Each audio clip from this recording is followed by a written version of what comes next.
Namaste guys, welcome to my YouTube channel at the rate Take Smart Gajendra. Before watching this video, please not to forget like, share and subscribe my channel. Today in this video, I am going to talk you about program design tools.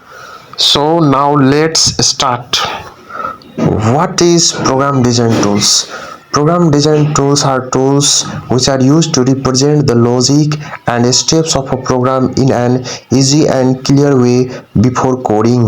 Programme design tools भनेको program लेख्नु अघि समस्या बुझ्न, योजना बनाउन र समाधानको प्रक्रिया देखाउन प्रयोग गरिने उपकरण हुन्।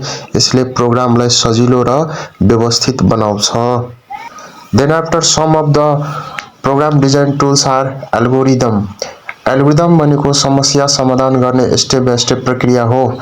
एल्गोरिदम सिम्पल भाषामा लेखिन्छ, uses simple English language. For examples, algorithm to find sum of two numbers. कुनै दुईटा नम्बरको जोड कसरी गर्ने, त्यसको लागि हामीले सबभन्दा पहिला स्टेप 1 मा स्टार्ट देखि सुरु गर्नुपर्छ। त्यसपछि दुईटा नम्बरको लागि इनपुट गर्नु पर्यो। Step 2 input two numbers A and B. Then after calculation गर्नुपर्छ स्टेप 3 मा। Step 3 calculate sum is equals to A plus B. त्यसपछि त्यो समलाई चाहिँ हामीले प्रिन्ट गर्नुपर्छ, डिस्प्ले गर्नुपर्ने हुन्छ र सोही अनुसार स्टेप 4 मा हामीले डिस्प्ले सम भनेर लेख्नुपर्छ र सबभन्दा अन्तिममा हामीले स्टेप 5 मा हामीले प्रोग्राम इन्ड गर्नको लागि स्टप लेख्नु पर्दछ। त्यसपछि अर्को प्रोग्राम डिजाइन टुल्स रहेको छ फ्लो चार्ट। फ्लो चार्ट भनेको a graphical representation of a program's logic using symbols. Flow चार्टमा प्रयोग हुने विभिन्न सिम्बल्सहरू जस्तै कि यो स्टार्ट र स्टप, जसलाई ओभल शेप भनिन्छ। यो स्टार्ट र स्टप सिम्बल्स चाहिँ कुनै पनि फ्लो चार्टको सुरु र अन्तिममा प्रयोग गरिने बक्स हो।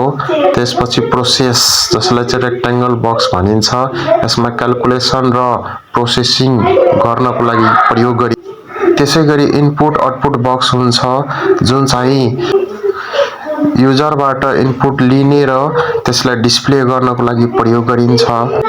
त्यसैगरी डिसिजन बक्स रहेको छ, जसलाई डायमन्ड बक्स भनेर पनि चिनिन्छ। यसमा चाहिँ यो कन्डिसनलाई टेस्ट गर्नको लागि, डिसिजन मेकिङ गर्नको लागि प्रयोग गरिने बक्स हो। त्यसैगरी फ्लो लाइन्स हुन्छ। यो फ्लो लाइन्सको काम भनेको प्रत्येक फ्लो चार्टका सिम्बलहरूलाई एक आपसमा कनेक्ट गर्नको लागि प्रयोग गरिने सिम्बल्स हुन्। त्यसैगरी अर्को चाहिँ कनेक्टर रहेको छ। कनेक्टर चाहिँ एउटा पेजमा फ्लो चार्ट ड्र गर्दाखेरि भ्याएन भने त्यो अर्को पेजमा बाँकी रहेको फ्लो चार्टलाई ड्र गर्नको लागि यो चाहिँ प्रयोग गरिन्छ कनेक्टर। त्यस्तैगरी अर्को कमेन्ट बक्स पनि हुँदो रहेछ, जुन चाहिँ फ्लो चार्ट ड्र गर्दाखेरि कहाँ कतै कमेन्ट लेख्नु पर्यो भने त्यसको लागि कमेन्ट बक्स भनेर प्रयोग गरिन्छ। For examples, flowchart to find the simple interest, where simple interest is equal to PTR by 100।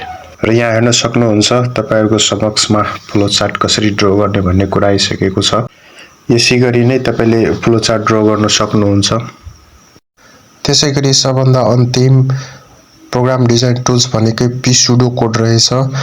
pseudo code भनेको a simple way of writing program logic using plain language that looks like programming code। यो pseudo code भनेको के हो भने ठ्याक्कै टकरक्कै programming language जस्तो होइन, तर यो चाहिँ सिम्पल ल्याङ्ग्वेजमा लेखिन्छ भन्ने कुरा हो। pseudo कोड जस्तै कि उदाहरणको लागि add चाहिँ एडिसनको लागि प्रयोग हुने हो। त्यस्तै गरी mul यो चाहिँ मल्टिप्लिकेसनको लागि प्रयोग गर्ने हो र त्यस्तै गरी jmp यो जम्पको लागि प्रयोग गर्ने हो भन्ने कुरा यसरी pseudo कोड लेखिन्छ। I hope you have learned something new today. Thank you for watching.